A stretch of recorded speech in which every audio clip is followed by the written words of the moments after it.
My name is Jessica Parker, and the moment I knew my marriage might not survive was when my mother-in-law looked me straight in the eye and said, "This house has been in the Thompson family for 3 generations, and it needs to stay that way." She was standing in my kitchen, in the home where I'd been paying rent for 2 years, holding a coffee mug that I'd bought with my own money. What Carol Thompson didn't realize was that her words had just triggered something she never saw coming. By the end of that conversation, everything she thought she knew about me would be turned completely upside down. The worst part wasn't even what she said next. It was the way she said it with such casual certainty, like my entire future was just a minor inconvenience she needed to sweep away. She set down that coffee mug, smoothed her perfectly pressed blouse, and delivered the news that would change both our lives forever. But here's the thing about underestimating someone who grew up with nothing. Carol Thompson was about to learn that lesson the hard way. If you've ever been made to feel like you don't belong in your own home, if you've ever had someone try to use your living situation as a weapon against you, then you need to hear what happened next. Because what I did in response didn't just solve my housing problem. It completely dismantled every assumption this family had made about the girl from the wrong side of town who dared to marry their precious son. Before we jump back in, tell us where you're tuning from, and if this story touches you, make sure you're subscribed, because tomorrow I've saved something extra special for you. Let me take you back to the beginning, because you need to understand how a family barbecue in Millbrook, Connecticut became the setting for the most satisfying moment of my entire life. The Thompson family lived in one of those picture-perfect New England towns where the median home price makes your eyes water and everyone drives cars that cost more than most people make in a year. Tree-lined streets, colonial houses with wraparound porches, and the kind of old money quiet that makes newcomers feel like they're trespassing just by existing. I grew up about 40 minutes away in Hartford, but it might as well have been a different planet. My mom, Linda, worked as a registered nurse at Hartford Hospital, pulling double shifts and picking up weekend work just to keep our one-bedroom apartment. I slept on a pull-out couch until I was 16, and finally convinced her to let me convert the walk-in closet into the world's smallest bedroom. We shopped at discount stores, clipped coupons religiously, and learned to make a dollar stretch further than physics should allow. But my mom taught me something that would serve me well later in life. She never let our circumstances define what I thought I deserved. "Jessica," she'd tell me while we ate cereal for dinner because groceries were tight that week, "being broke is temporary if you're smart about it. Being small-minded is forever." She made sure I understood that money wasn't about worthiness.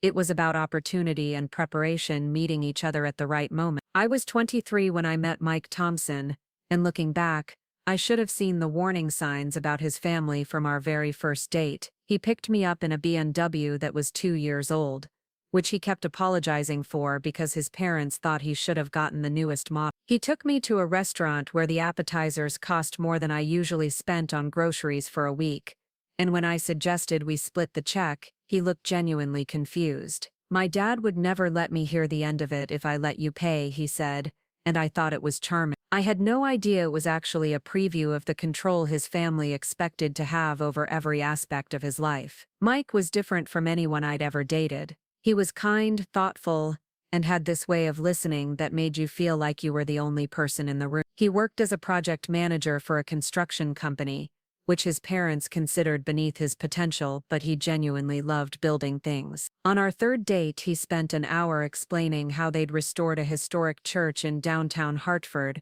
and his eyes lit up in a way that made my chest feel warm. He cared about craftsmanship, about preserving beautiful things, about leaving places better than he found them. For the first 6 months, I barely heard about his family. Mike would mention dinner plans with his parents or his sister's latest drama, but it all seemed normal enough. It wasn't until he finally invited me to a Thompson family gathering that I realized I was walking into something much more complicated than a casual boyfriend introduction. The Thompson house sat on 2 acres in the most exclusive part of Millbrook, a sprawling colonial with white columns and black shutters that looked like it had been lifted from a magazine spread. The circular driveway was filled with luxury cars, and even the landscaping seemed more expensive than anything I'd ever encountered. I spent the entire drive there fighting the urge to ask Mike to turn around and take me home. Carol Thompson answered the door wearing pearls at 3 in the afternoon, and a smile that didn't quite reach her eyes. She was the kind of woman who had probably never worked a day in her life, but somehow managed to look perpetually busy and important. Her handshake was limp, her greeting was polite, and her assessment of me was immediate and comprehensive. I could practically see her taking inventory: discount store dress, drugstore makeup, nervous energy that screamed "doesn't belong here." "So you're the girl Mike's been telling us about," she said, and somehow managed to make girl sound like a diagnosis rather than a description. "He says you work in marketing." How nice. The way she said marketing made it sound like I'd told her I collected bottle caps for a living. Mike's father, Robert, was warmer, but in that overly familiar way that wealthy men sometimes adopt when they want you to know they're being generous by acknowledging your existence. He asked me about my background, my family, my education, and my career plans with the kind of thorough efficiency that made it clear this was an interview, not a conversation. When I mentioned that my mom was a nurse, he nodded approvingly and said, "Essential workers, very important." The condescension was so thick I could have cut it with a knife. Mike's sister Amanda was 28, a pediatric nurse at a private hospital in Stanford, and she had perfected the art of the backhanded compliment. "Your dress is so cute," she told me while somehow managing to make cute sound like pathetic. "I love how you're not afraid to shop at affordable stores. I always feel so guilty spending money on clothes, but I just can't help myself." She gestured to her own outfit, which probably cost more than I made in a month. His younger brother Derek was finishing his MBA at Yale, and had the kind of casual arrogance that comes from never having to worry about money. He dominated dinner conversation with stories about his internship at an investment firm in Manhattan, name-dropping clients and deals like he was reading from a script titled "How to Impress People You've Already Decided Aren't Worth Impressing." But the real revelation came during dessert, when Carol started talking about the family's real estate investments. Apparently, the Thompsons owned several properties in the area, including a smaller house about 10 minutes away that they rented out to young couples just starting out. She described it with the kind of benevolent tone that made it sound like a charitable endeavor rather than a business arrangement. "We really believe in helping young people establish themselves," she explained, cutting into what was probably a $50 cake. "It's so important to have a safe, stable place to live when you're building your career. And of course, we keep the rent very reasonable because we're not trying to make a profit. We're trying to build community." I should have recognized the sales pitch for what it was. I should have understood that Carol Thompson didn't do anything without multiple layers of motivation. But at 23, working my way up from marketing assistant to coordinator at a small firm in Hartford, the idea of living somewhere stable and beautiful seemed like exactly the kind of opportunity my mom had taught me to recognize and see. 6 months later, Mike and I moved into 47 Maple Street, a charming 2-bedroom cape with hardwood floors, a renovated kitchen, and a backyard that felt like a private park. The rent was incredibly reasonable for the area, almost suspiciously so, but Carol explained that away with more talk about community building and helping young couples get established. What I didn't understand then was that reasonable rent often comes with unreasonable expectations. The first year was mostly peaceful. We were busy with work, with figuring out how to live together, with the normal challenges of a serious relationship. Carol would stop by occasionally, always with some excuse about checking on a maintenance issue, or dropping off something she thought we might need. She had keys to the house, which made sense since she owned it, but she used them liberally and without much warning. I'd come home from work to find her rearranging our kitchen cabinets because she thought our system was inefficient, or discover that she'd had the lawn service change our landscaping because the previous arrangement didn't suit the neighborhood aesthetic. Mike thought his mother's involvement was sweet, a sign that she cared about us and wanted us to be comfortable. When I tried to express how invasive it felt to have someone constantly adjusting and critiquing our living space, he'd dismiss my concerns with a shrug and a comment about how I wasn't used to having family nearby. "She just wants to help," he'd say, and I started to realize that Mike had been so conditioned to accept his mother's control that he genuinely couldn't see how inappropriate her behavior was. The subtle messaging started in year 2. Carol would mention how lovely it would be when we eventually moved somewhere more permanent. She'd talk about the house's potential for the right family with the kind of wistful tone that made it clear we were temporary residents rather than tenants with rights. She started bringing up the idea of selling the property, always in hypothetical terms, always with assurances that we'd have plenty of notice if anything changed. But the real shift happened after Mike and I got engaged. Suddenly, Carol's casual comments became more pointed, more frequent, and more obviously designed to make me understand my place in the family hierarchy. She'd mention how different our backgrounds were, how challenging it must be for me to adjust to their lifestyle, how important it was for Mike to think carefully about his future. She never said anything directly insulting, nothing Mike could call her out on, but her message was crystal clear. I was a temporary inconvenience that she expected to resolve itself eventually. The engagement party was held at the Thompson family house, and it was the first time I truly understood how different Carol's public persona was from her private behavior. In front of the guests, she was the picture of gracious motherhood, welcoming me into the family with warmth and enthusiasm. She gave a speech about how excited she was to gain a daughter, how lucky Mike was to have found someone so special, and how much she looked forward to watching our relationship grow. But when we were alone in the kitchen, refilling appetizer platters, her mask slipped completely. "I hope you understand that marriage is about more than just feelings," she said, arranging cheese and crackers with surgical precision. "It's about compatibility, about shared values, about building something that lasts." Mike has always been a bit impulsive, a bit romantic. I trust you'll help him think clearly about what's really best for his future. I should have confronted her right then. I should have asked her to explain exactly what she meant by thinking clearly, and what's best for his future. But I was still operating under the delusion that I could win her over, that if I just worked hard enough and proved myself worthy enough, she'd eventually accept me as part of the family. So I smiled and nodded and told her I wanted nothing more than Mike's happiness, which was true but also completely missed the point of what she was really saying. It was my friend Sarah Chen who finally helped me see the situation clearly. Sarah and I had met in college, where she was studying pre-law, while I was working my way through a marketing degree. She'd gone on to become a real estate attorney, specializing in property disputes and landlord-tenant law. Sarah had grown up in a family of immigrants who'd built their success through careful planning, hard work, and an acute understanding of how power really operated in America. We were having dinner at a Vietnamese restaurant in Hartford, and I was telling her about Carol's latest suggestions about our living situation, when Sarah put down her chopsticks and looked at me with the kind of serious expression that usually preceded life-changing advice. "Jess," she said, "I need you to listen to me very carefully. What you're describing isn't family involvement. It's psychological warfare designed to keep you in a state of permanent insecurity. She's using your housing situation as a weapon because she knows that threatening." Preparing and narrating this story took us a lot of time, so if you are enjoying it, subscribe to our channel. It means a lot to us.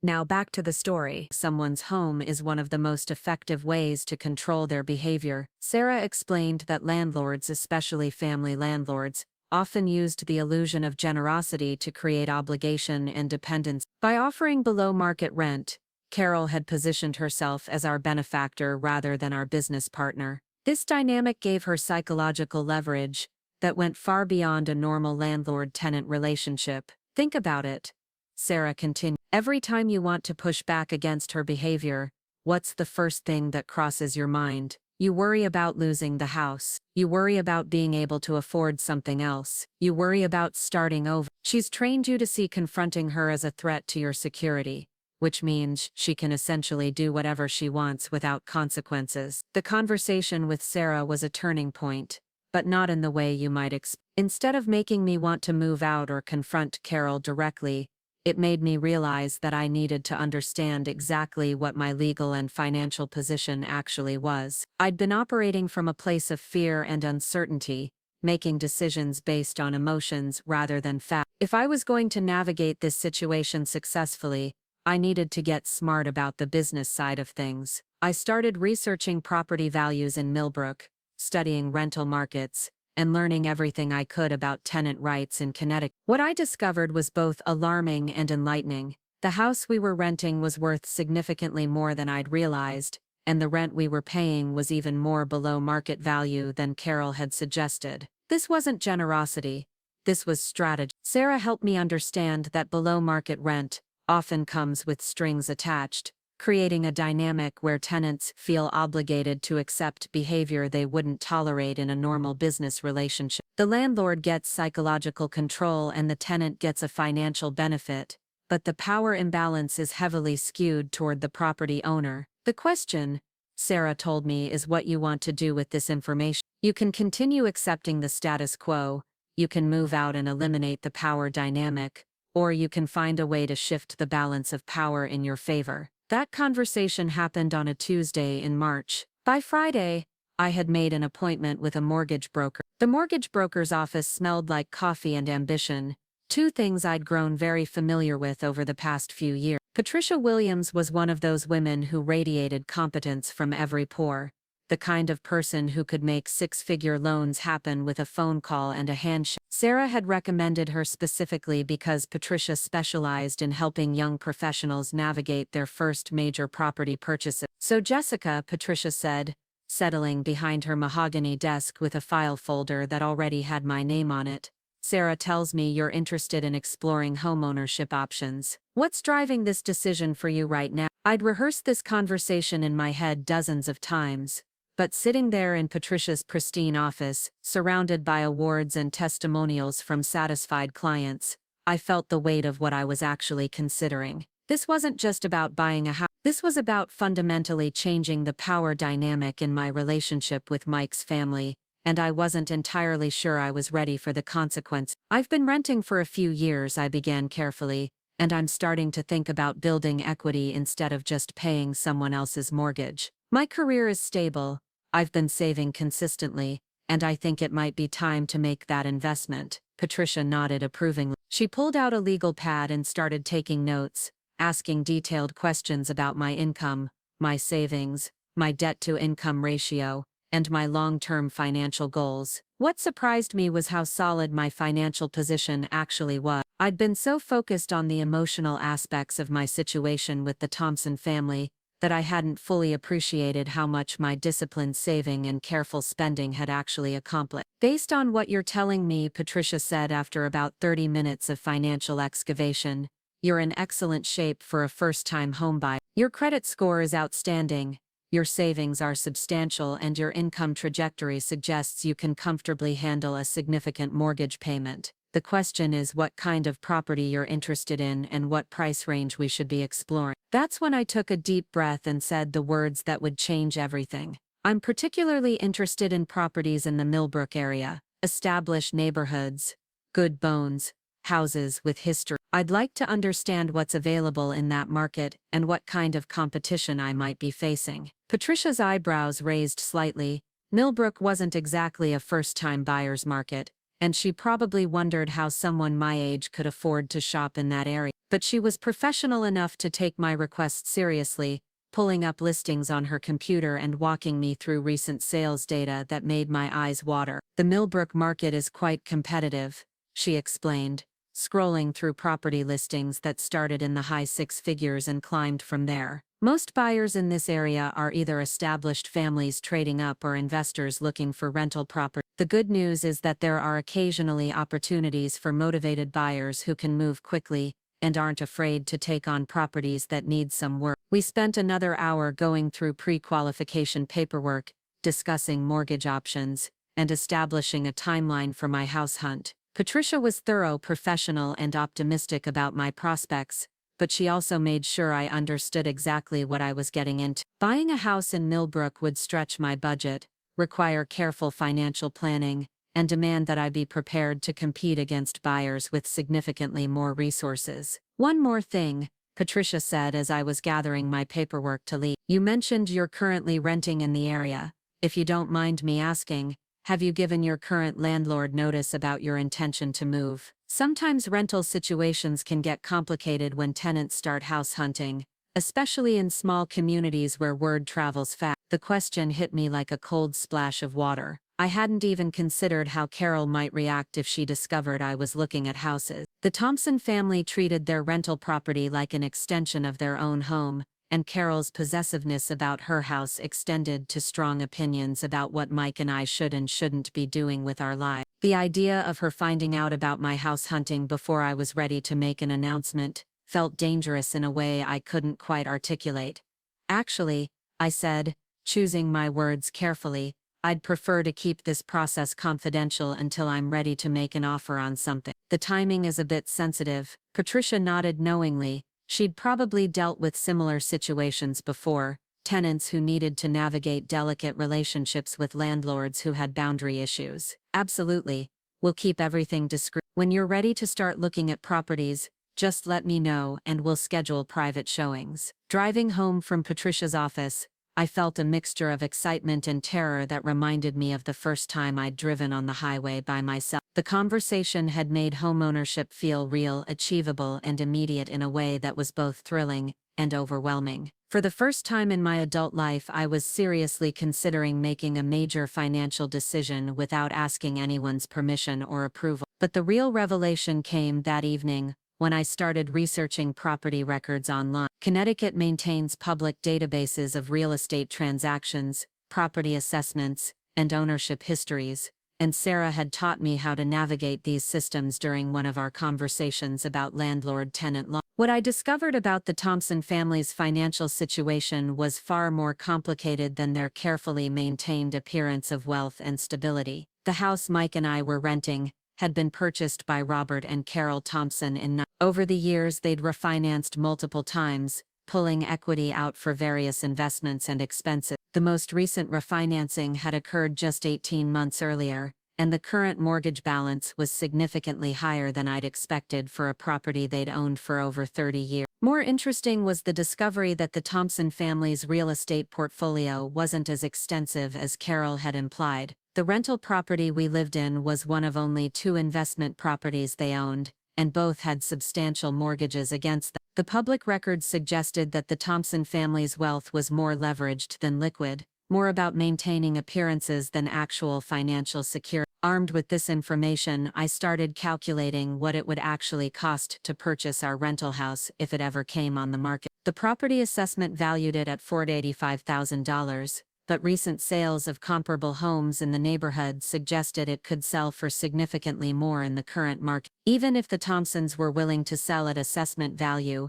I'd need a substantial down payment and a mortgage that would stretch my budget to its limits. That's when Sarah suggested something that hadn't occurred to me. "What if," she said during one of our regular coffee dates, "instead of waiting to see what the Thompson family decides to do with your rental house, you started looking at other properties in the area? If you found something you loved and could afford, you'd have options. You wouldn't be at the mercy of Carol's timeline or whims." The idea was both practical and psychologically liberating. Instead of sitting around waiting for the Thompson family to make decisions about my housing future, I could take control of the situation by creating alternatives. Even if I never needed to exercise those alternatives, knowing they existed would change how I felt about every interaction with Carol and her passive-aggressive suggestions about our temporary living situation. Sarah offered to help with the house hunting process, bringing her legal expertise to property evaluations and contract negotiation. Having a real estate attorney as a house hunting partner was an enormous advantage,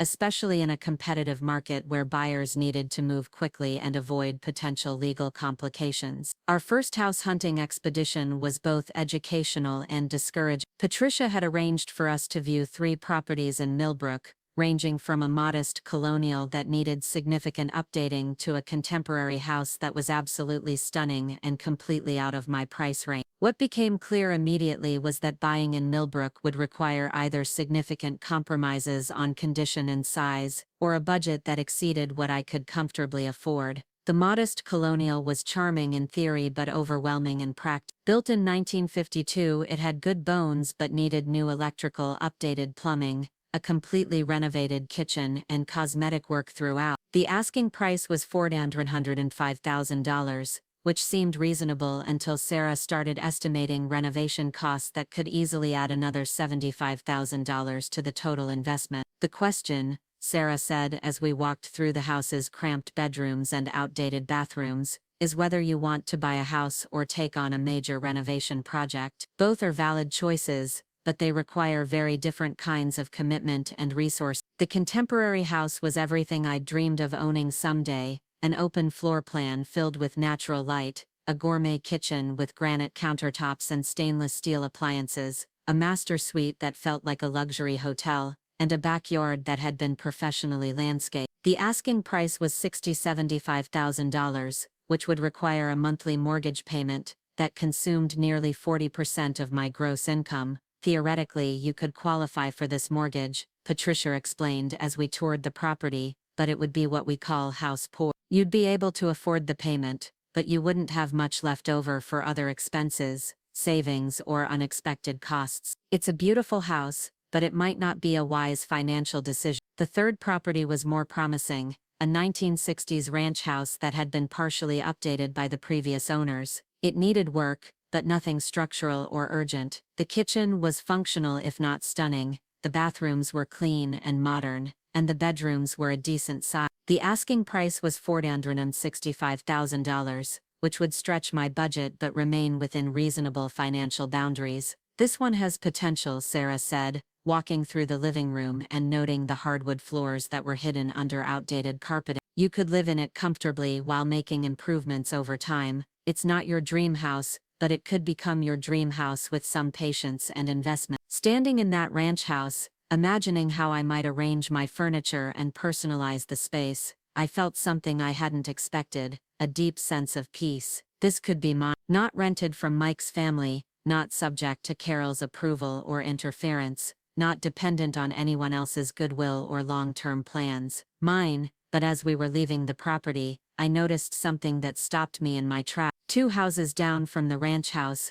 there was a familiar BMW parked in a driveway, Mike's car, which meant that either he was visiting someone in the neighborhood, or he was house hunting without telling me. Sarah noticed my sudden stillness, and followed my gaze. "Someone you know?" she asked quietly. "That's Mike's car," I said, feeling a cold knot forming in my stomach. "My fiancé. He's here looking at houses and he didn't mention anything to me about it." The implications hit me like a physical blow. If Mike was house hunting in secret, it meant one of several things, none of them good. Either he was planning our future without including me in the decision-making process, or he was exploring options for himself that didn't include me, or his family had convinced him that our housing situation needed to change sooner rather than later. Sarah put her hand on my shoulder, grounding me before my imagination could spiral completely out of control. "There could be any number of explanations," she said calmly. "Maybe he's looking at houses as a surprise for you. Maybe he's helping a friend or coworker. Maybe his family asked him to evaluate properties for them. Don't assume the worst until you have more information." But walking back to Sarah's car, I couldn't shake the feeling that something significant was happening behind my back. The timeline suddenly felt much more urgent. If Mike was actively house hunting, it meant the Thompson family's vague suggestions about eventually finding somewhere more permanent might be more concrete and immediate than I'd realized. That evening, I tried to bring up the subject of housing and future plans casually, hoping Mike might mention his afternoon activities. "How was work today?" I asked over dinner, watching his face carefully for any signs of discomfort or evasion. "Pretty standard," he replied, cutting into the chicken. I'd prepared with the kind of focused attention that usually meant he was thinking about something else. "Busy day, lots of meetings. How about you? Anything interesting happen?" I could have mentioned my own house hunting expedition. I could have asked directly whether he'd been looking at properties. I could have confronted the situation head-on and demanded honesty about what he was planning. Instead, I chose a different approach. "I've been thinking about our living situation lately," I said carefully, "about whether we should start exploring other options for the future. Maybe something we could own instead of rent." Mike's reaction was immediate and telling. He set down his fork, looked directly at me, and asked, "What brought this on? Are you unhappy with the house? Did my mother say something to upset you?" The questions revealed more than Mike probably intended. The fact that his first concern was whether his mother had said something suggested that he was aware of the tension between Carol and me, even if he hadn't acknowledged it directly. The fact that he seemed surprised by my interest in homeownership suggested that he'd been thinking about our housing future without including me in those considerations. I'm not unhappy with the house, I said truthfully, but I've been thinking about building equity instead of paying rent, about having something that's really ours. Don't you think it might be time to start exploring what's possible? Mike nodded slowly, but his expression remained guarded. I think that makes sense eventually, but there's no rush, right? We're comfortable here. The rent is reasonable and my parents are great landlords. Maybe we should focus on other things first, like the wedding planning, and getting married before we start taking on major financial commitment. His response felt rehearsed, like he'd thought through this conversation before, which meant that either he'd been anticipating this discussion or someone else had been preparing him for it. Given what I'd observed about the Thompson family's approach to managing Mike's decisions, I suspected Carol had been coaching him on how to respond to questions about our housing future. Of course, I agreed, smiling in a way that I hoped seemed natural. No rush at all. I was just curious about what you thought. But lying in bed that night, listening to Mike's steady breathing beside me, I made a decision that would change everything. I wasn't going to wait for Mike to include me in whatever housing plans he might be making. I wasn't going to sit around hoping that Carol would eventually accept me as part of the family. I wasn't going to let other people make decisions about my future while I waited passively for someone to tell me what was going to happen next. I was going to buy a house. Not someday, not eventually, not when it was convenient for everyone else. Soon, and I was going to do it whether Mike and his family approved or not. The next morning I called Patricia Williams and told her I was ready to get serious about making an offer on something. The ranch house was still available, and after sleeping on it, I'd decided it represented exactly the kind of opportunity my mother had taught me to recognize, a chance to build something solid and permanent that no one could take away from me. I want to move quickly, I told Patricia. How soon can we schedule a second viewing and start the offer process? I can arrange a showing for this afternoon if you're available, Patricia replied.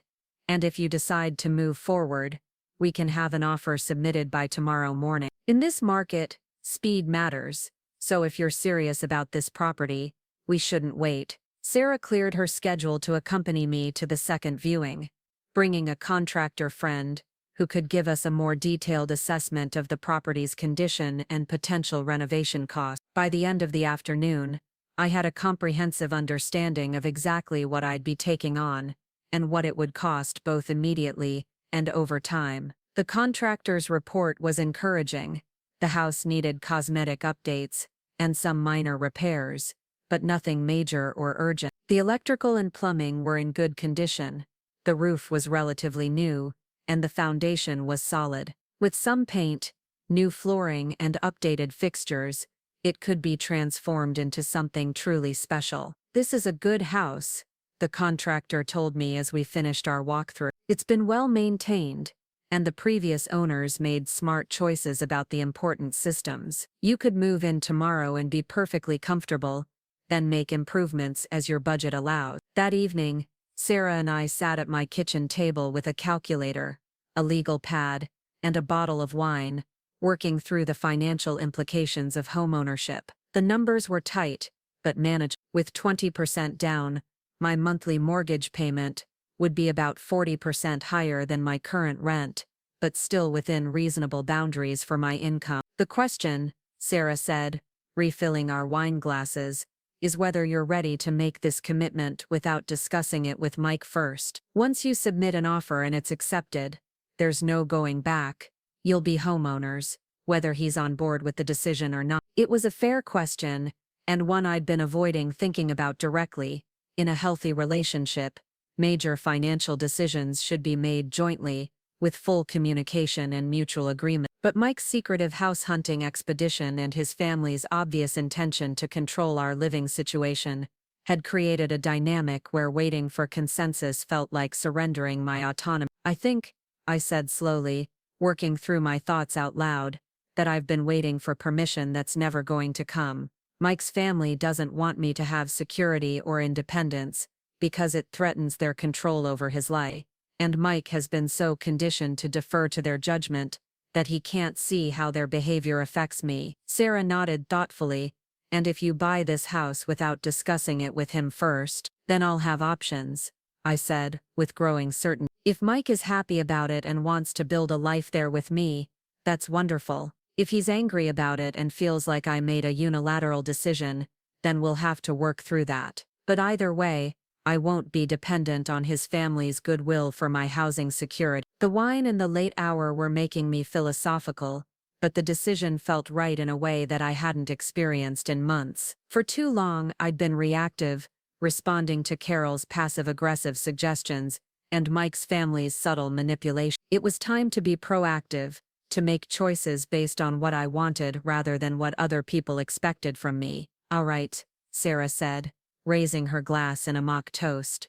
Let's buy you a house. The real estate office buzzed with the kind of controlled energy that comes with million-dollar transactions happening at lightning speed. Patricia Williams had arranged for us to meet at 8 in the morning, before the market opened and other potential buyers could complicate our strategy. Sarah sat beside me, reviewing contract terms with the methodical precision that made her such an excellent attorney, while I tried to keep my hands from shaking as I signed document after document. Now remember, Patricia said, sliding another form across her glass desk, we're offering $5,000 over asking price with a quick closing timeline. In this market, sellers appreciate buyers who can move fast and don't create complications. Your pre-approval letter is strong, your down payment is substantial, and you're not contingent on selling another property. That makes you a very attractive offer. The numbers still felt surreal. $470,000 for a house that would be entirely mine. No landlord, no family interference, no one else's permission required for anything I wanted to do with my own space. The monthly mortgage payments would stretch my budget, but Patricia had walked me through various scenarios, and even in worst-case situations, I could manage the financial commitment. Sarah looked up from the purchase agreement, her expression serious but encouraged. Everything looks standard here. The inspection contingency gives you 10 days to identify any major issues. The financing contingency protects you if something unexpected happens with your loan approval, and the closing timeline is aggressive, but achievable. Are you sure you're ready to commit to this? I thought about Mike sleeping peacefully in our rented bedroom, completely unaware that his fiancée was about to make one of the biggest financial decisions of her life without consulting him. I thought about Carol's smug certainty that she could control my housing future indefinitely. I thought about all the times I'd bitten my tongue when the Thompson family made decisions about my life as if I were a child who couldn't be trusted with adult responsibility. I'm absolutely sure, I said, signing my name with a flourish that felt both terrifying and liberating. Patricia gathered the paperwork efficiently, explaining that she'd submit the offer immediately, and we should expect to hear back from the seller's agent within 24 hours. The good news is that this property has been on the market for 3 weeks, which is longer than usual for this area. The sellers are motivated, and your offer is competitive. I think we have an excellent chance of success. Walking out of the real estate office, I felt like I was carrying a secret that could explode at any moment. Sarah suggested we celebrate with coffee and pastries at a cafe in downtown Hartford, but I was too anxious to eat anything substantial. The reality of what I'd just done was starting to sink in, along with the implications for my relationship with Mike and his family. How are you planning to tell Mike? Sarah asked, stirring sugar into her latte with the kind of careful attention that meant she was choosing her words thoughtfully. I honestly don't know, I admitted. Part of me wants to wait until the offer is accepted, so it's a done deal that can't be undone. But part of me thinks I should tell him now, before he finds out some other way. Sarah nodded slowly. There's no perfect approach here. If you tell him now, he might try to talk you out of it or involve his family in the decision. If you wait, he might feel like you deliberately deceived him. Either way, there's going to be some conflict to navigate. The conversation was interrupted by my phone ringing. Patricia Williams' name appeared on the screen, and my heart immediately started racing. It seemed impossibly early to be hearing back about the offer, but real estate moved quickly in competitive markets. Jessica, Patricia's voice was brisk and professional. I have some interesting news. The seller's agent called me back already. Apparently they received another offer this morning, submitted just an hour after yours. They're asking for highest and best offers by noon today. A bidding war, exactly what I'd hoped to avoid, but apparently inevitable in a market where good properties attracted multiple buyers. Sarah was watching my face carefully, obviously reading the stress in my expression. "What do you recommend?" I asked Patricia, trying to keep my voice steady. "Well, the other offer came in at asking price with conventional financing, but they're requesting a longer closing timeline and several contingencies that could complicate the transaction. If you're willing to increase your offer and maintain your aggressive closing schedule, I think you'd have a significant advantage. More money, more financial commitment, more risk, but also potentially the difference between getting the house and losing it to someone else." I closed my eyes and tried to calculate how much higher I could reasonably go without completely destroying my budget. "How much higher are we talking about?" I asked. "I'd recommend going to $480,000, with the same terms we already proposed." "That's a $10,000 increase over asking price, which should be enough to secure the property without going overboard." $10,000. Not an insignificant amount, but manageable within the financing parameters Patricia had already established. The real question was whether I was prepared to make an even bigger financial commitment without discussing it with Mike first. Sarah leaned across the cafe table and whispered, "It's your decision, but remember that good opportunities don't wait for perfect timing. If you want this house, you might need to fight for it." "Let's do it," I told Patricia before I could second-guess myself. "Submit the higher offer, same terms, same timeline, just the increased purchase price." Patricia confirmed she'd submit the revised offer immediately and promised to call as soon as she heard anything from the seller's agent. I hung up feeling like I'd just jumped off a cliff without looking to see where I might land. "Well," Sarah said, raising her coffee cup in a mock toast, "you're officially in a bidding war for your first house. How does it feel?" "Terrifying," I said honestly, "but also exciting in a way I didn't expect. For the first time in years, I feel like I'm actively shaping my future instead of just reacting to other people's decisions." We spent the next few hours walking around Hartford, trying to distract ourselves from the anxiety of waiting for news about the offer. Sarah suggested we visit some furniture stores, just to get a sense of how I might want to decorate the house if the purchase went through. It felt presumptuous to be planning room arrangements for a house I didn't own yet, but it was also thrilling to imagine creating a space that reflected my taste rather than someone else's idea of appropriate decor. At 11:30, my phone rang again. Patricia's number, which could mean either excellent news or devastating disappointment. I answered on the second ring, my heart pounding so loudly I was sure Sarah could hear it. "Congratulations," Patricia said, and I could hear the smile in her voice. "Your offer has been accepted. We're moving forward with a closing date of April 15th, which gives us exactly 3 weeks to complete all the necessary inspections, finalize your financing, and handle the legal paperwork." I must have made some kind of sound, because Sarah immediately started grinning, and several other cafe patrons turned to look at us. "Are you serious?" I managed to ask. "The house is actually mine, pending the completion of all contingencies." "Yes, the house is yours. Sarah should receive the signed purchase agreement within the hour, and we'll need to schedule your inspection as soon as possible. This is going to move very quickly from here." After I hung up,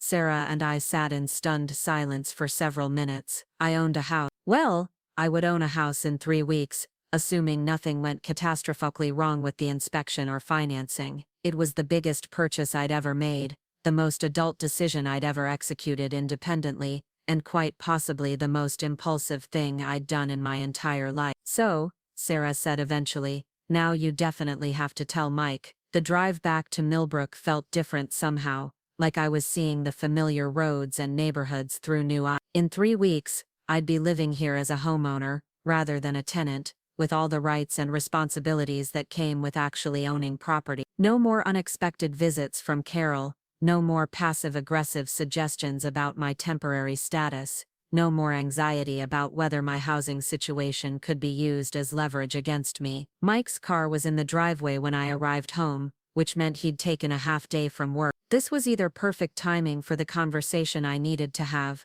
or absolutely terrible timing depending on his mood and the reasons for his early return. I found him in the kitchen, making himself a sandwich with the kind of focused concentration that usually meant he was thinking about something complicated. He looked up when I walked in, and his expression was unreadable. "Hey," he said, setting down the mustard jar and giving me a quick kiss. "How was your morning? You left early." "I had some errands to run," I said, which was technically true but obviously incomplete. "How come you're home so early? Everything okay at work?" Mike nodded, but his attention seemed divided. "Yeah, work's fine. I just had some personal things to take care of this afternoon. Actually, I'm glad you're home. I wanted to talk to you about something." The timing was eerily coincidental. Here I was, preparing to tell him about the house purchase, and he apparently had his own important topic to discuss. I wondered if this was connected to his mysterious house hunting expedition,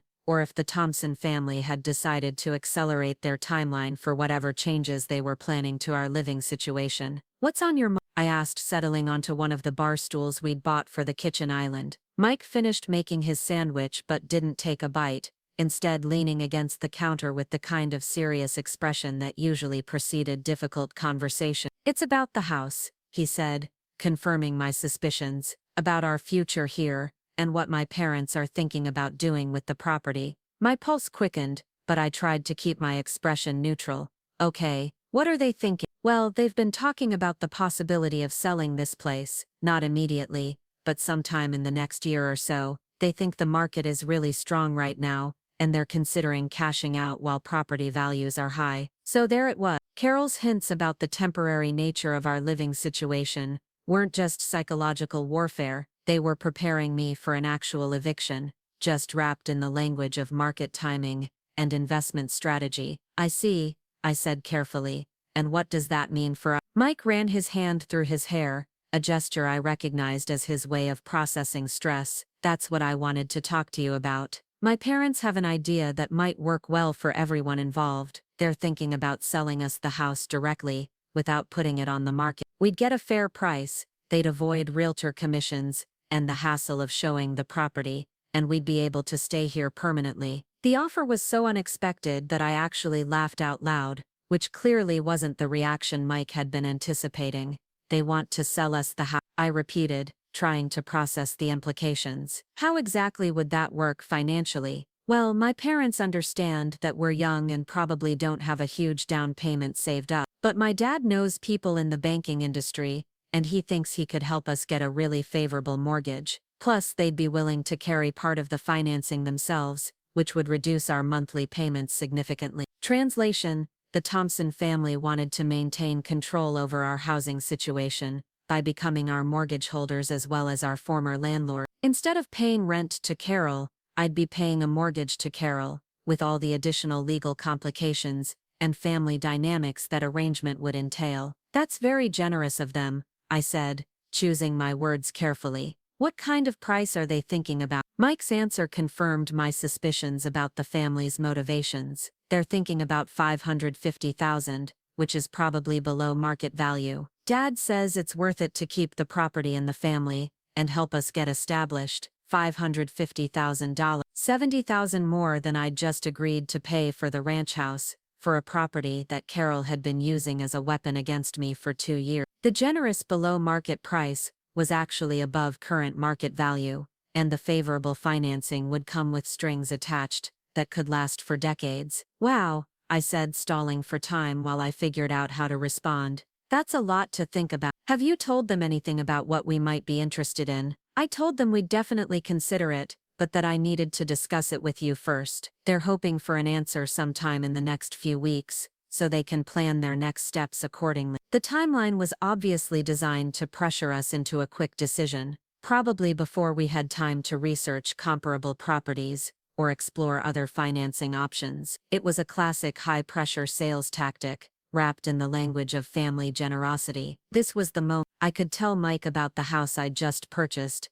explaining my concerns about his family's controlling behavior and my need for independence. Or I could play along with the Thompson family's plan, pretending to consider their offer while secretly preparing my exit strategy. I chose a third option that surprised even me. "Actually," I said, standing up from the bar stool and walking over to where Mike was standing, "I think we should definitely explore that possibility. But I'd also like to understand what other options might be available to us. Maybe we could look at some other properties in the area, just to get a sense of the market and make sure we're making the best decision. Mike's face lit up with relief and enthusiasm. That's exactly what I was hoping you'd say. Actually, I've already started doing some preliminary research. I looked at a few houses last week, just to get a baseline for comparison. So much for Sarah's generous interpretation of his secret house hunting. Mike had been evaluating our options without including me, probably at his family's suggestion. The discovery should have made me angry,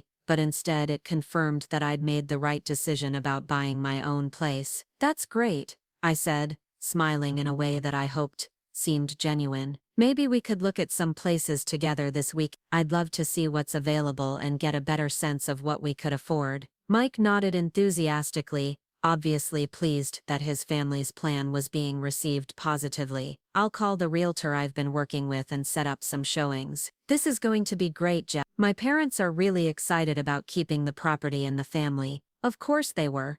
The arrangement would give them ongoing influence over our living situation, continued access to our personal space, and a profitable return on their investment. Plus, it would cement their control over Mike's major life decisions by making us financially dependent on their continued goodwill. That evening, while Mike was watching television and planning our weekend house hunting expedition, I sat at my laptop, researching everything I could find about seller financing, family mortgages, and the potential legal complications of buying property from relatives. What I discovered was both illuminating and alarming. Seller financing arrangements could be beneficial for buyers who couldn't qualify for traditional mortgages, but they also created complex legal relationships that could last for decades. If the seller wanted to modify the terms, foreclose on the property, or use the mortgage as leverage in family disputes, the buyer had limited recourse and significant vulnerability. More concerning was the discovery that seller-financed mortgages often included clauses that gave the original owner various rights and privileges that wouldn't exist in a traditional sale. Rights to inspect the property,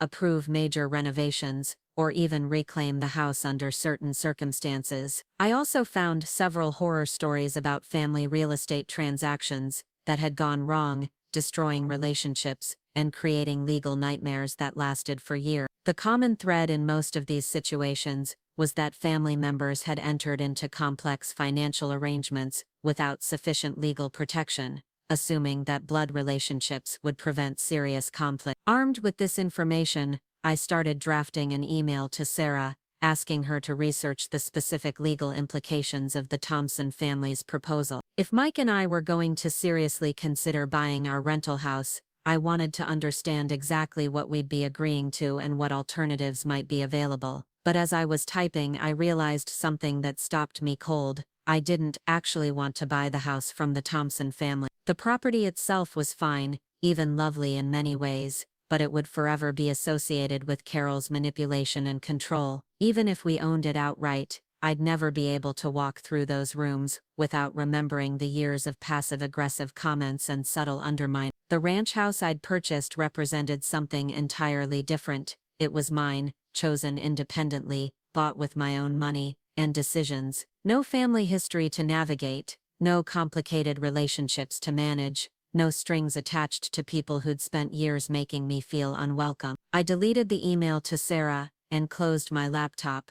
Tomorrow I'd tell Mike about my house purchase. Tonight I wanted to enjoy the secret knowledge that in 3 weeks I'd be living somewhere that belonged entirely to me. The next morning, Mike left early for work, mentioning that he'd try to arrange some house showings for the weekend. I waited until his car had disappeared down the street before calling Sarah with an update on the Thompson family's latest manipulation. "So let me get this straight," Sarah said after I'd explained the previous day's conversation. "They want to sell you a house for above market value, using financing terms that would keep them involved in your business indefinitely, and Mike thinks this is a generous offer." "That's about the size of it," I confirmed, "and I'm supposed to make a decision quickly, before I have time to research other options or understand the legal implications." Sarah was quiet for a moment, probably running through the various ways this arrangement could go wrong. "You know what's interesting about this timing?" she finally said. "Your offer on the ranch house was accepted yesterday, and today Mike comes home with his family's proposal.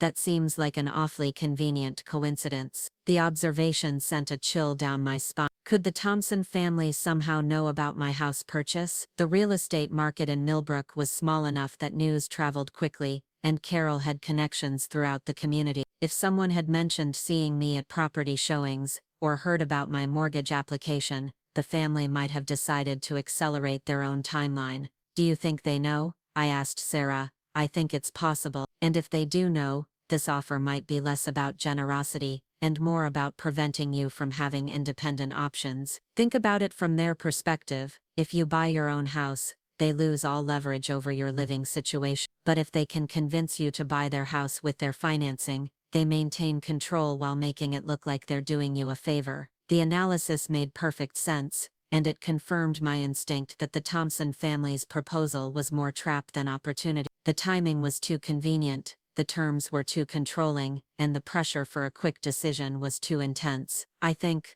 I said slowly, that it's time to tell Mike about the ranch house. If his family knows about my house hunting, I'd rather he hear it from me than from them. Sarah agreed that honesty was probably the best approach, especially since Mike would find out eventually anyway. The closing process would involve various legal filings and financial transactions that would be difficult to hide, particularly from someone who lived in the same house and shared financial responsibilities. I spent the rest of the morning planning exactly how to explain my decision to Mike. I wanted to be honest about my concerns regarding his family's behavior without making him feel like he had to choose sides. I wanted to explain my need for independence, without making it sound like a rejection of our relationship. And I wanted to present the house purchase as a positive opportunity, rather than a defensive reaction to his family's manipulation. By the time Mike came home from work, I had rehearsed the conversation multiple times, and prepared myself for various possible reactions. What I wasn't prepared for was the expression on his face when he walked through the door. "We need to talk," he said without preamble,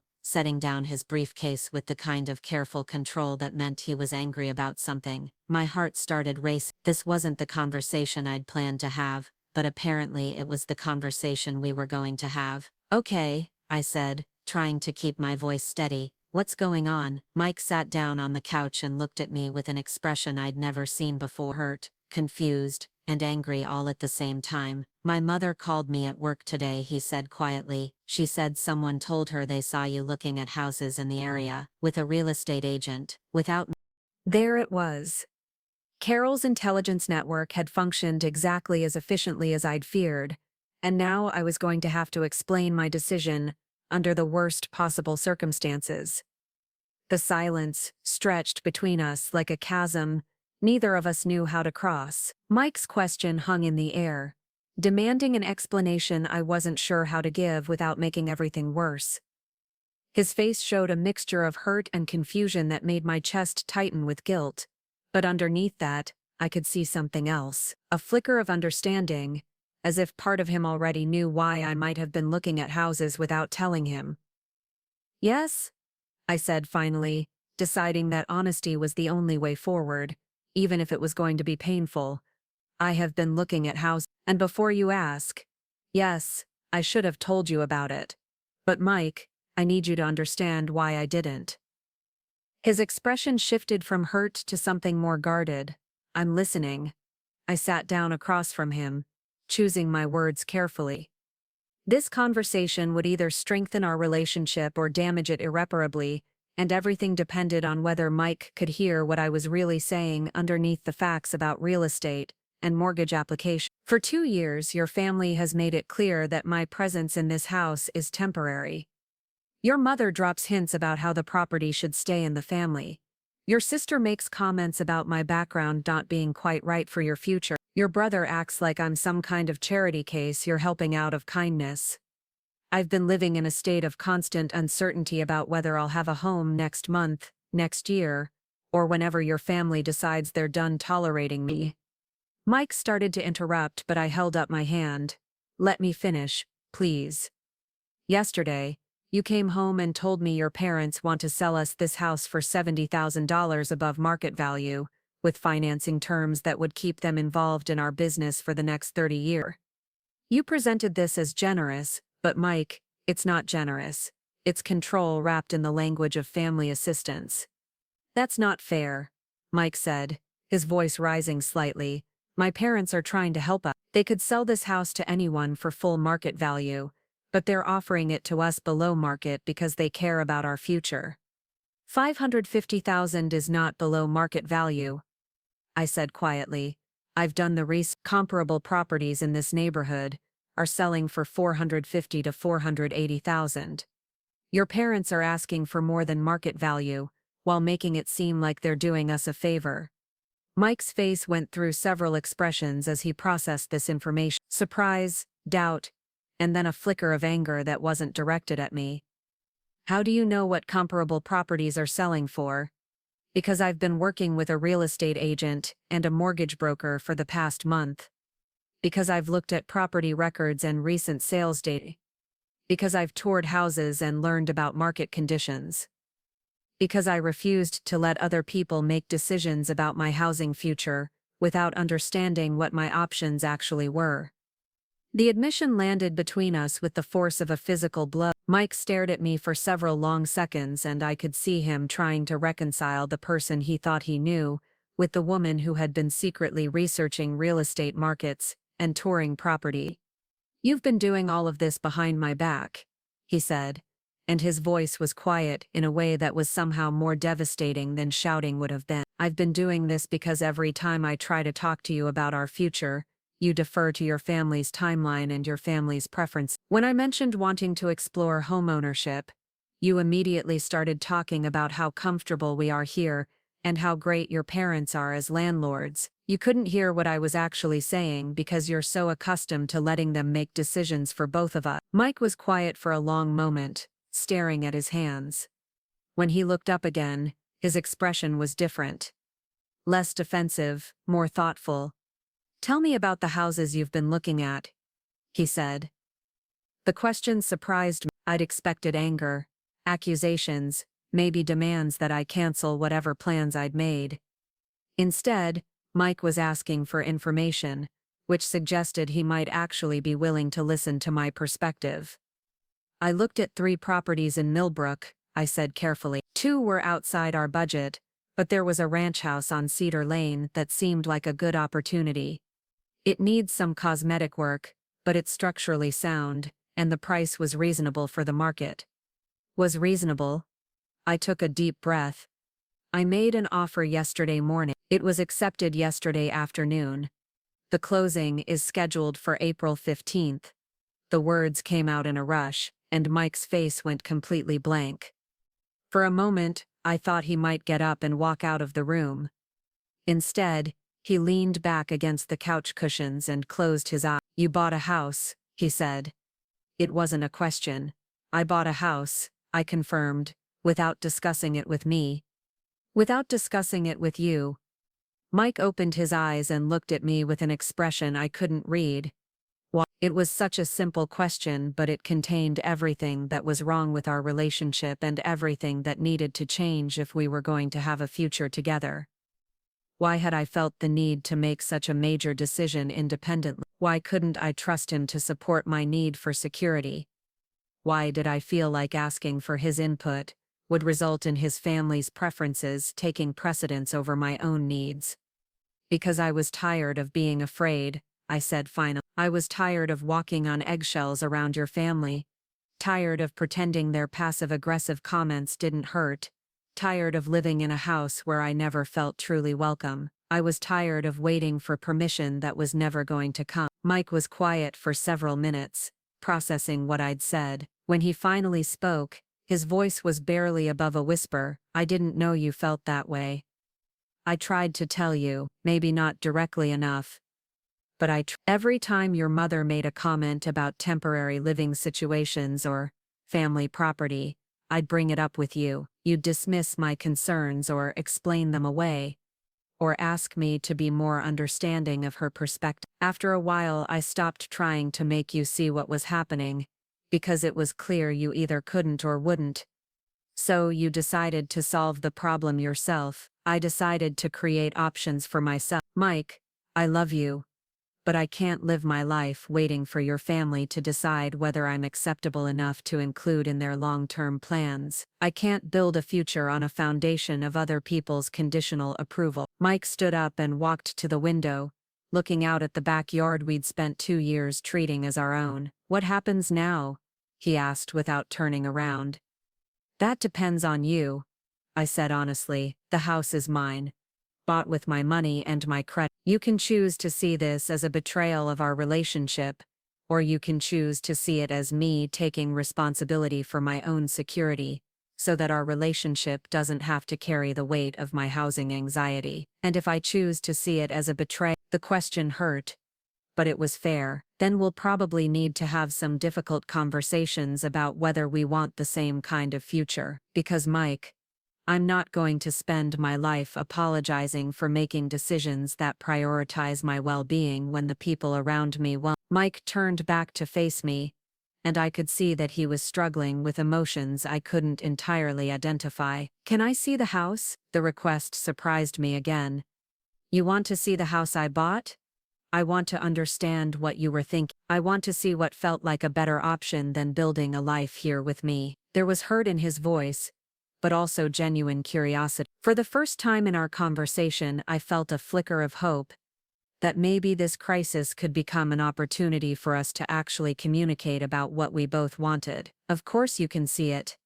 Sarah has the keys and we could arrange a viewing whenever you want. Now, Mike said. I want to see it now. I called Sarah, who agreed to meet us at the Cedar Lane property within the hour. The drive was quiet, both of us lost in our own thoughts about what this moment meant for our relationship. I found myself looking at Mike out of the corner of my eye, trying to gauge his mood and predict how he might react to seeing the house that represented my independence from his family's control. Sarah was waiting in the driveway when we arrived, her expression carefully neutral. She'd been through enough family drama in her legal practice to know that real estate decisions often revealed deeper relationship issues that couldn't be solved with better communication alone. Mike, she said, greeting him with professional politeness. Jessica mentioned you'd like to tour the property. I'd like to understand what she was thinking, Mike replied, and his tone was more curious than hostile. Sarah unlocked the front door and stepped aside to let us enter first. The house felt different than it had during my previous visits,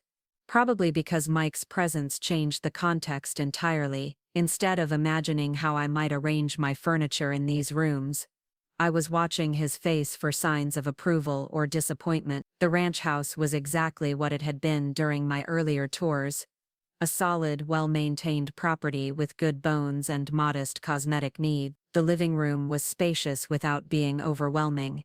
The kitchen was functional and bright, and the bedrooms were appropriately sized for a couple planning to start a family eventually. Mike walked through each room methodically, examining the condition of the floors, testing the water pressure in the bathrooms, checking the operation of windows and doors. His construction background made him naturally observant about structural details that I would have missed, and I found myself curious about his professional assessment of the property. The electrical is updated, he said after examining the breaker panel in the basement. The plumbing looks good, and the foundation is solid. Whoever owned this place before took good care of it. Sarah nodded approvingly.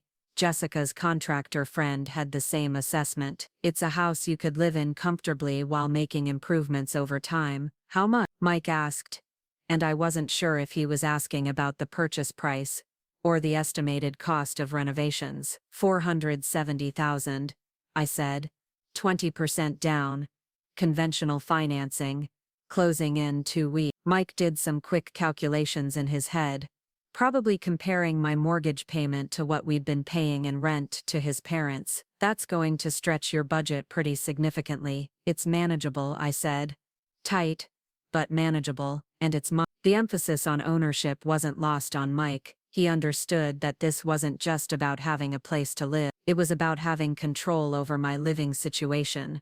Security that couldn't be taken away by someone else's changing priorities. And the psychological freedom that comes from knowing you belong somewhere because you own it, rather than because someone else allows it. We finished the tour in the backyard, which was smaller than what we'd been enjoying at the rental house, but private and well landscaped. Mike stood in the center of the lawn, looking back at the house with an expression I couldn't interpret. "What do you think?" I asked, genuinely curious about his assessment. "I think," Mike said slowly, "that it's a good house for someone who wants to build something that's entirely their own." The comment could have been an insult or a compliment, depending on his tone and intention. I chose to interpret it as understanding rather than criticism. "That's exactly what I want," I said. "I want to build something that's mine, that reflects my choices and my priorities, that can't be taken away if I fail to meet someone else's expectations." Mike nodded thoughtfully. "And you don't think we could build that together?" "I don't think we could build that in your family's house, with your family's financing, under your family's ongoing supervision. Maybe we could build it here." The suggestion hung between us, an invitation and a challenge at the same time. I was offering Mike the opportunity to choose our relationship over his family's control, but only if he was willing to acknowledge that control existed in the first place. Sarah had been carefully staying out of our conversation, but she chose this moment to speak up. "I should mention that Jessica's financing was approved for a single borrower, but adding a co-borrower before closing wouldn't be impossible if that's something you both wanted to explore." Mike looked at me with surprise. "You'd want me on the mortgage?" "I'd want you in my life," I said honestly. "The house is secondary to that, but Mike, I need you to understand that this decision isn't negotiable. I'm buying this house whether you're part of it or not. The question is whether you want to be part of building a life here together." It was the most direct I'd ever been about my expectations and boundaries, and Mike's reaction would tell me everything I needed to know about whether our relationship could survive this crisis. "I need to think about it," he said finally. "This is a lot to process all at once." "Of course," I said. "Take all the time you need, but Mike, I should probably mention that I need to give notice on the rental house regardless of what you decide. I can't afford to pay both a mortgage and rent, and I won't be moving into the new house until after we're married anyway." The practical implications of my decision were starting to become clear. Even if Mike decided he wanted to be part of my new life, we'd need to navigate the awkward process of ending our rental agreement with his parents. If he decided he didn't want to be part of it, the conversation would be even more complicated. We drove home in contemplative silence, each of us wrestling with the implications of the afternoon's revelations. I felt emotionally drained, but also strangely relieved. For the first time in 2 years, I'd been completely honest with Mike about how his family's behavior affected me and what I needed from our relationship going forward. That evening, Mike called his parents and asked if he could come over to discuss some important family matter. I wasn't invited to the conversation, which was probably for the best given the circumstances. Mike needed to have an honest conversation with his family about boundaries and expectations without worrying about managing my feelings at the same time. He returned 3 hours later looking exhausted and somewhat shell-shocked. I was reading in bed when he came into the bedroom, and his expression told me the conversation hadn't gone smoothly. "How did it go?" I asked, setting aside my book. Mike sat on the edge of the bed and rubbed his temple. "My mother is furious. She feels like you've been dishonest and manipulative, planning this behind everyone's backs while pretending to consider their offer." "And your father?" "My father is mostly concerned about the business implications. He thinks we're making a financial mistake by walking away from their offer, but he's not taking it as personally as my mother is." "And you, how are you feeling about everything?" Mike was quiet for several minutes, obviously choosing his words carefully. "I'm realizing that there are things about my family's behavior that I've been blind to, things that probably seemed normal to me because I grew up with them, but that would feel intrusive and controlling to someone from a different background." It was the first time Mike had explicitly acknowledged that his family's treatment of me might have been inappropriate, and I felt some of the tension I'd been carrying for months start to ease. "I'm also realizing," he continued, "that I've been expecting you to adapt to my family's expectations instead of expecting my family to respect your boundaries. That's not fair, and it's not the kind of partner I want to be." The admission was more than I dared to hope for. Mike was finally seeing the situation from my perspective, recognizing the impossible position his family had put me in, and acknowledging his own role in perpetuating the dynamic. "So what do we do now?" I asked. "Now we figure out how to build the kind of life we both want, starting with the house you just bought." Mike turned to face me fully. "If the offer is still open, I'd like to be part of that life. I'd like to be on the mortgage, help with the renovations, and create something that belongs to both of us, rather than something that's controlled by my family's expectations." Relief flooded through me so powerfully that I started crying before I could stop myself. "Are you sure? This is going to create ongoing tension with your family. Your mother isn't going to forgive this easily. My mother is going to have to learn that her approval is not a requirement for my life decisions," Mike said firmly. "I should have established that boundary years ago, but better late than never." The next few weeks were a whirlwind of logistics,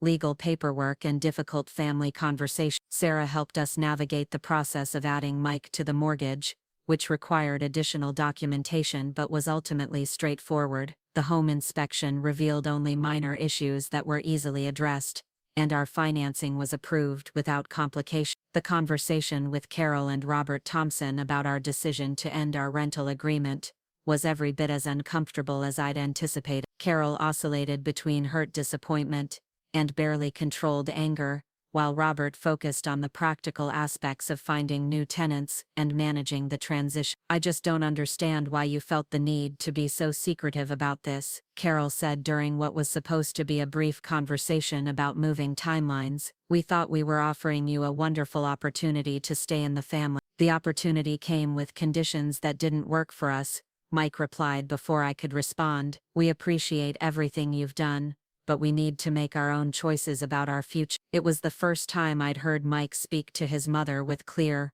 firm boundaries, and I could see that Carol was as surprised by his directness as I was relieved by it. Derek and Amanda were more openly critical, questioning our financial wisdom and suggesting that we were making an emotional decision that we'd regret later. But their disapproval carried less weight now that Mike had made it clear he was prioritizing our relationship over his family's preference. The closing process was surprisingly smooth, probably because both Sarah and Patricia Williams were experienced professionals who knew how to navigate potential complications before they became problems. On April 15th, exactly 3 weeks after I'd first submitted an offer, Mike and I walked out of the title company as homeowners. That first night in our new house, sitting on folding chairs in what would eventually become our living room, eating takeout Chinese food while surrounded by moving boxes, I felt a peace I hadn't experienced in years. This space was ours, created by our choices and our financial commitment, free from the subtle tensions and unspoken expectations that had shadowed our life in the rental house. "Do you regret it?" I asked Mike as we were cleaning up our impromptu dinner, "choosing this over your family's plan?" Mike looked around the room, taking in the outdated wallpaper we'd be removing, the carpet we'd be replacing, and the blank walls where we'd eventually hang art that reflected our taste rather than someone else's decorating preference. "I regret that it took me so long to understand what you needed," he said, "but I don't regret this decision. This feels like the first choice we've made together that was really ours." 6 months later, our little ranch house had been transformed into something that felt like home in ways the rental property never had. We'd painted every room, refinished the hardwood floors, and updated the kitchen with appliances we'd chosen together. More importantly, we'd learned how to make decisions as a team, without deferring to external opinions or seeking approval from people who had their own agendas. The relationship with Mike's family had stabilized into something more distant but more honest. Carol still made occasional comments about our impulsive decision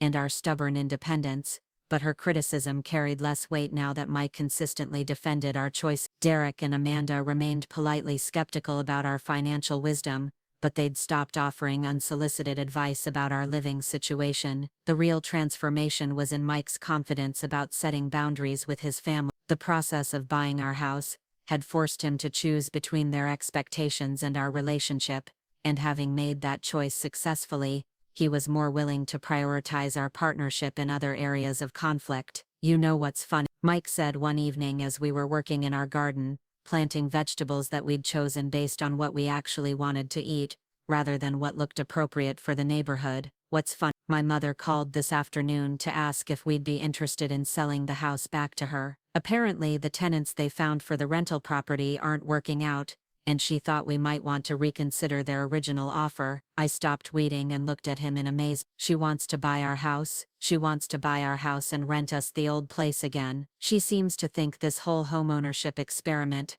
has probably taught us to appreciate the convenience of being tenants. The audacity was breathtaking, but also somehow predictable. Carol couldn't accept that we'd succeeded in creating something beautiful and stable without her input or control, so she was trying to engineer a way to undo our independence. "What did you tell her?" Mike grinned, the expression of someone who'd finally learned to find humor in his family's manipulation rather than feeling guilty about disappointing them. "I told her that we're very happy with our decision, and that she should probably focus on finding tenants who appreciate what she has to offer instead of trying to convince people who've moved on to come back." It was the perfect response, firm but not hostile, clear but not unnecessarily cruel. Mike had learned to say no to his family without feeling like he needed to justify or explain his decisions, and I could see how much lighter he felt now that he wasn't carrying the weight of their constant expectation. That night, lying in our bedroom with its freshly painted walls and the windows we'd chosen to replace the old single-pane glass, I reflected on how much had changed since that terrifying morning when I'd first walked into Patricia Williams' office. Buying this house had been about more than real estate. It had been about claiming the right to make my own decisions, build my own security, and create a life that reflected my values, rather than someone else's approval. Mike reached over and took my hand in the darkness. "Thank you," he said quietly. "For what?" "For being brave enough to do what needed to be done, even when I couldn't see it. For not giving up on us when I was too blind to understand what you needed. For showing me what it looks like to choose yourself without apologizing for it." The gratitude in his voice made my chest tight with emotion. This was what I'd been hoping for all along, not just the house, but the partnership that came with it. The knowledge that Mike could see my strength as an asset rather than a threat, my independence as something that enhanced our relationship rather than diminishing it. A year later, when friends asked us about the secret to our strong marriage, I would tell them it was learning that security isn't something you find in another person, it's something you build within yourself, and then choose to share with someone who respects and celebrates that strength, rather than trying to control or diminish it. The house on Cedar Lane became more than just our home. It became the foundation for everything we built together afterward, a daily reminder that the best partnerships are created when two independent people choose to combine their strength, rather than when one person sacrifices their autonomy to meet the other's expectations. And sometimes late at night when I'm walking through rooms that belong entirely to us, I think about that young woman who used to lie awake wondering if she'd have a home next month. She was stronger than she knew, braver than she felt, and more capable than anyone gave her credit for. She just needed the opportunity to prove it to herself. 2 years after we'd settled into our Cedar Lane home, I thought the drama with Mike's family had finally reached a peaceful resolution. Carol had stopped making pointed comments about our rash decision to buy our own place. Derek had moved to Boston for a new job, and rarely visited. Amanda had gotten engaged to her plastic surgeon boyfriend and was too busy planning an elaborate wedding to focus on criticizing our life choice. Even Robert seemed to have accepted that Mike was capable of making his own financial decisions without paternal oversight. I should have known the calm wouldn't last. The phone call came on a Tuesday morning in October, just as I was getting ready to leave for work. Sarah's name appeared on my screen, which was unusual since we typically communicated through text during business hours. Her voice was tight with barely controlled excitement when I answered. "Jess, I need you to sit down. I have some information about the Thompson family that you're going to want to hear." My stomach immediately dropped. Sarah only used that tone when she'd discovered something legally significant, and given my history with Mike's family, I couldn't imagine this was going to be good news. "What kind of information?" I asked, settling onto the edge of our bed. "The kind that explains a lot about why Carol was so desperate to keep you under her financial control." "Jessica, the Thompson family is in serious financial trouble, has been for at least 3 years, maybe longer." The revelation hit me like a physical blow. For all of Carol's talk about family wealth and maintaining appearances, for all of Robert's connections in the banking industry, and their carefully curated lifestyle, The Thompson family was struggling financially. How do you know that? I asked, trying to process the implications. One of my colleagues specializes in bankruptcy law, and she mentioned a case that sounded familiar. I did some digging through public records, and Jessica, it's worse than I initially thought. They've been leveraging their properties to cover other debts for years. The rental income from your old house wasn't just supplemental income for them, it was essential income. Sarah explained that the Thompson family had been using their real estate portfolio as collateral for various loans and investments that hadn't performed as expected. Robert's early retirement hadn't been a celebration of financial success. It had been a response to changes in the banking industry that had eliminated his position and left him with fewer options than he'd anticipated. They needed you to buy that house from them, Sarah continued, not because they were being generous, but because they needed the cash infusion to avoid defaulting on other obligations. When you bought your own place instead, it created a serious problem for their financial planning. The pieces were starting to fall into place. Carol's increasing urgency about our housing decisions, Robert's suggestions about favorable financing terms that would have kept them involved in our mortgage payments, the family's obvious frustration when we'd chosen independence over their generous offer. There's more, Sarah said, and I could hear papers rustling in the background. Remember how Carol mentioned they owned several investment properties? According to the records I found, they've sold 2 of them in the past 18 months. Both sales were handled quietly, no public listings, which usually suggests financial pressure rather than strategic portfolio management. I was quiet for several minutes, trying to reconcile this new information with everything I thought I knew about Mike's family. They'd spent years presenting themselves as successful, established, financially secure. The reality was apparently very different. Does Mike know any of this? I asked. I doubt it. Families like the Thompsons are excellent at maintaining appearances, especially with their children. They probably shield Mike from the details, while expecting him to make decisions that support their financial stability. After I hung up with Sarah, I sat in our bedroom for another 20 minutes, staring at the walls we'd painted ourselves, and thinking about the implications of what I'd just learned. The Thompson family's behavior toward me hadn't just been about class differences or controlling Mike's life choices. It had been about financial survival disguised as family preference. I decided not to tell Mike about Sarah's discovery immediately. He was already navigating a delicate relationship with his family, and I wasn't sure how he'd react to learning that their financial situation was more precarious than they'd let on. Instead, I spent the next few days observing the family's interactions more carefully, looking for signs of the stress that Sarah's research had revealed. The signs were there once I knew what to look for. Carol's comments about smart financial planning and making practical decisions took on new meaning when viewed through the lens of financial pressure. Robert's sudden interest in Mike's career trajectory and earning potential seemed less like paternal guidance and more like anxiety about their son's ability to support himself independently. But the real revelation came the following weekend, when Mike and I attended Amanda's engagement party at the Thompson family home. The gathering was smaller and more subdued than their typical social events, with noticeably fewer of the expensive details that had characterized previous celebrations. The catering was simpler, the floral arrangements were modest, and the guest list seemed to focus on immediate family rather than the broader social network Carol usually enjoyed displaying. During the party, I overheard a conversation between Carol and one of her longtime friends that confirmed everything Sarah had told me. They were discussing recent changes in the real estate market, and Carol mentioned having to make some difficult decisions about our property investment. Her friend responded with sympathetic comments about everyone having to adjust their expectations these days. Later that evening, as we were preparing to leave, Robert pulled Mike aside for what appeared to be a serious conversation. I couldn't hear the details, but Mike's body language suggested he was receiving information that surprised and concerned him. When he rejoined me, his expression was troubled. "Everything okay?" I asked, as we walked to our car. "My dad mentioned that they're thinking about downsizing," Mike said slowly.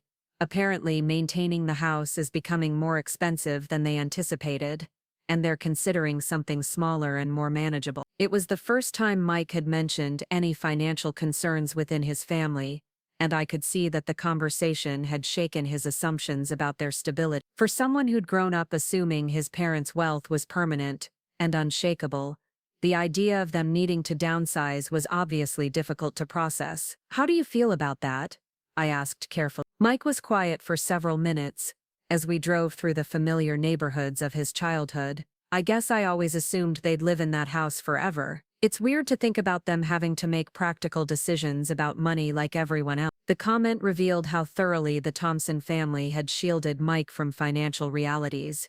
Even as adult, he genuinely hadn't understood that his parents might face the same economic pressures that affected other families, because they'd worked so hard to maintain the illusion of effortless prosperity. Over the next few weeks, I watched Mike grapple with this new understanding of his family's situation. He started asking more direct questions about their plans and their financial well-being, which clearly made Carol and Robert uncomfortable. They'd spent years positioning themselves as the providers of wisdom and resources to their children, and admitting to financial vulnerability threatened that carefully constructed dynamic. The situation came to a head during Thanksgiving dinner, when Derek made an offhand comment about his parents finally getting realistic about their overhead. The comment clearly wasn't meant to be revealing, but Carol's sharp reaction and Robert's immediate attempt to change the subject confirmed that the family's financial situation was indeed more complicated than they'd been willing to acknowledge. After dinner, while Carol was organizing leftovers and Amanda was showing off her engagement ring to various relatives, Mike cornered his father in the study for a direct conversation about the family's finance. I stayed in the kitchen, helping with cleanup and pretending not to notice the tension that had settled over the household. When Mike emerged from his conversation with Robert 30 minutes later, his face was pale and his expression was grim. He found me in the kitchen and whispered that we needed to leave soon, which I interpreted as code for "I just learned something that requires immediate discussion." The drive home was silent until we were halfway back to Cedar Lane. Then Mike pulled over at a rest stop and turned off the engine. "My family is broke," he said without preamble. "Not poor, exactly, but much closer to financial trouble than I ever realized. Dad's retirement package wasn't as generous as they made it seem. Mom's lifestyle has been funded by borrowing against their properties for the past several years. They're not in immediate danger of bankruptcy, but they're definitely not in the secure position I always assumed they were in." I reached over and took his hand, trying to offer comfort without revealing that I'd already learned most of this information from Sarah's research. "How are you feeling about that?" I asked. Mike stared out the windshield at the parking lot, processing emotions I could only imagine. "I'm feeling like I understand a lot of things that didn't make sense before, like why they were so insistent about us buying the rental house, like why my mother seemed so personally threatened by your decision to buy our place, like why they've been so focused on our financial decisions and our long-term planning. And how does that change how you feel about our decisions?" Mike turned to look at me directly. "It makes me grateful that you had the courage to insist on independence, even when I couldn't see why it was necessary. If we'd bought their house with their financing, we'd probably be part of their financial problems right now instead of building our own stability." The admission was more validation than I'd expected, and it confirmed something I'd suspected but hadn't been able to prove. The Thompson family's attempts to control our housing situation hadn't just been about maintaining influence over Mike's life. They'd been about creating financial arrangements that would benefit their own precarious situation. "There's something else," Mike continued. "Dad asked if we'd be willing to consider renting out a room in our house to Derek when he moves back from Boston next summer. He framed it as helping Derek save money while he looks for a permanent place, but I think it's really about Derek helping with our mortgage payments, so he doesn't have to live with our parents." The request was so audacious that I actually laughed out loud. After years of subtle manipulation designed to keep us dependent on their resources, the Thompson family was now looking for ways to become dependent on ours. "What did you tell him?" I asked. "I told him I'd discuss it with you, but that our house isn't a boarding house for family members who need temporary solutions. If Derek wants to move back to Connecticut, he's an adult who can find his own housing arrangement." It was exactly the response I would have hoped for, and it demonstrated how much Mike's perspective on family boundaries had evolved since we'd bought our own place. The Mike I'd known 2 years ago would have immediately agreed to help his brother, probably without even considering how it might affect our own plans and privacy. That conversation in the rest stop parking lot marked a turning point in how we approached Mike's family relationship. Instead of feeling guilty about their financial struggles or obligated to provide solutions, Mike began to see their problems as consequences of their own choices rather than crises that required our intervention. The shift became even more apparent a few months later, when Carol called Mike with what she described as an exciting opportunity for us to invest in a timeshare property that she and Robert were considering purchasing. The proposition was complex and obviously disadvantageous to us, but it was presented with the same language of family generosity that had characterized their previous attempts to involve us in their financial arrangement. "Let me understand this correctly," Mike said during the phone call, while I listened from across the room. "You want us to provide half the down payment for a property that would be titled in your name, in exchange for the right to use it 2 weeks per year, and the promise that we'd eventually inherit a share of." I couldn't hear Carol's response, but Mike's expression suggested it was a lengthy explanation about investment potential and family legacy building. "Mom," Mike said finally, interrupting whatever justification she was providing, "that's not an investment opportunity. That's us giving you money to buy something you want while calling it a family benefit. The answer is no."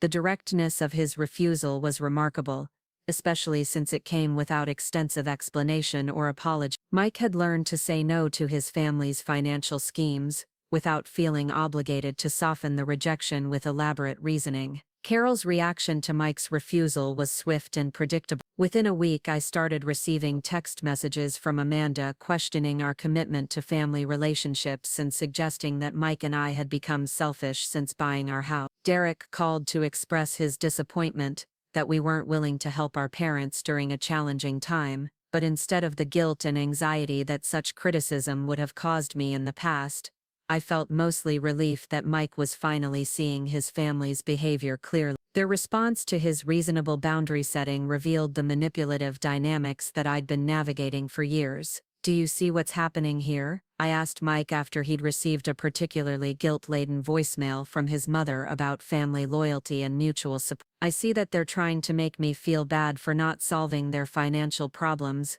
Mike replied, "and I see that this is probably what you've been dealing with all along, just with different issues." The recognition was validating in a way I hadn't expected. For years I'd felt like I was overreacting to Carol's subtle manipulations and Derek's casual dismissiveness. Having Mike finally witness the same behaviors directed at him confirmed that the problem wasn't my sensitivity or my inability to fit into their family dynamic. Spring brought another revelation that completed the picture of the Thompson family's financial situation. Sarah called with an update on her ongoing research into their property transactions, and the news was more dramatic than anything she'd discovered previously. "Jessica, they're selling the family house," Sarah said without preamble. "I found the listing this morning. It went on the market yesterday, and they're asking for significantly more than it's worth, which suggests they're desperate to maximize the sale price." The sale of the Thompson family home was the final confirmation that their financial problems were serious and immediate. The house had been Carol's primary source of identity and social status, and the decision to sell it represented a level of financial pressure that couldn't be hidden or explained away. "Does Mike know?" Sarah asked. "I doubt it. They haven't mentioned anything about selling, and Mike would definitely have told me if he knew the house was going on the market." That evening I struggled with whether to tell Mike about the listing or wait for his family to inform him themselves. The decision was made for me when Mike came home from work looking shell-shocked and carrying a real estate flyer. "I drove by my parents' house today," he said, setting the flyer on our kitchen counter. "There's a for sale sign in the front yard." The flyer was professionally designed and emphasized the property's historical significance and prime location, but the asking price was at least $50,000 above comparable recent sales. It was the pricing strategy of sellers who needed maximum return rather than quick sale. "How are you feeling about this?" I asked, studying Mike's face for signs of the emotions he might be processing. "I'm feeling like everything I thought I knew about my family's situation was wrong," Mike said, "and I'm feeling grateful that we made our own decisions about housing, instead of getting pulled into whatever financial crisis they've been managing." Mike called his parents that evening to ask about the house sale direct. The conversation was brief and obviously uncomfortable, with Carol and Robert providing minimal details about their decision to downsize and their excitement about exploring new options. What they didn't tell Mike, but what I learned from Sarah's continued research, was that the house sale was being handled by a specialist in distressed property transactions. The family wasn't just downsizing by choice, they were being forced to liquidate their primary asset to avoid more serious financial consequences. The house sold within 6 weeks, but for significantly less than the asking price. The buyers were investors who planned to renovate and flip the property, which meant that Carol's carefully maintained family home would be stripped of its historical character and transformed into something designed for maximum market appeal. Carol's reaction to losing the house was devastating to witness, even for someone who'd spent years on the receiving end of her manipulation. The woman who'd spent decades using her home as a symbol of family success and social status was suddenly displaced, dependent on the charity of friends for temporary housing, while she and Robert searched for something they could actually afford. Mike's response to his mother's distress was compassionate but boundaried. He offered emotional support and practical assistance with their housing search, but he didn't offer financial help or suggest that they move in with us temporarily. The Mike I'd known 3 years ago would have immediately volunteered our guest room and probably offered to help with their mortgage payments. "I feel bad about their situation," Mike told me one evening as we were discussing his parents' ongoing housing search, "but I also recognize that this is the result of decades of financial choices that prioritized appearances over sustainability. I can't fix their problems, and trying to do so would probably just enable more poor decision-making." The perspective was mature and healthy, representing a fundamental shift in how Mike understood his role within his family. Instead of feeling responsible for solving his parents' problems, he was able to offer appropriate support while maintaining the boundaries necessary to protect our own financial stability. By summer, Carol and Robert had found a modest apartment in a less expensive area about an hour away from Millbrook. The space was clean and functional, but it represented a dramatic reduction in both size and status from the lifestyle they'd maintained for decades. Derek moved back from Boston and rented a studio apartment near his new job, making it clear that he had no intention of providing ongoing financial support to his parents. Amanda's wedding was postponed indefinitely when her fiancé decided that the Thompson family's financial instability made marriage a risky proposition. The decision was brutal but probably practical, since Amanda had been planning a celebration that would have cost more than many people's annual salaries. Throughout these family crises, Mike and I continued building our life in the Cedar Lane house. We completed the kitchen renovation we'd been planning, installed new windows throughout the house, and created a beautiful garden that produced enough vegetables to share with our neighbor. Our mortgage payments were manageable,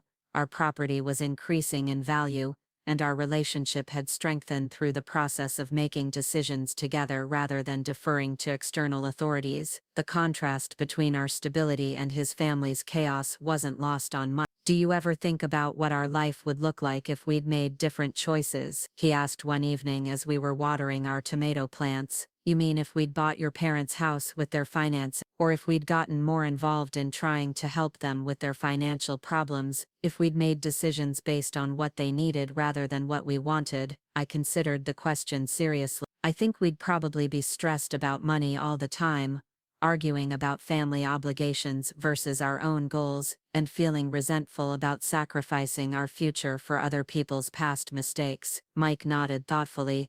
"I think you're right, and I think my parents would still be in financial trouble, just with more people caught up in the consequences." The observation reflected a level of clarity about family dynamics that had taken years for Mike to develop. He'd learned to distinguish between appropriate support and enabling behavior, between family loyalty and financial codependency. 6 months later, Carol called with what she described as her final request for assistance. She and Robert had been living in their apartment for nearly a year, but the rent was still stretching their budget beyond comfortable limits. They'd found a smaller, less expensive place, but they needed help with the security deposit and moving costs. "It's just a loan," Carol explained to Mike during a conversation I could hear from across the room. "We'll pay you back as soon as Robert's pension payments are adjusted next quarter." Mike listened to his mother's request with the patient attention he'd always given to family members, but his response was different from what it would have been in the past. "Mom, I understand that this is a difficult situation for you and Dad, but Jessica and I have decided that we can't provide financial assistance beyond what we've already offered.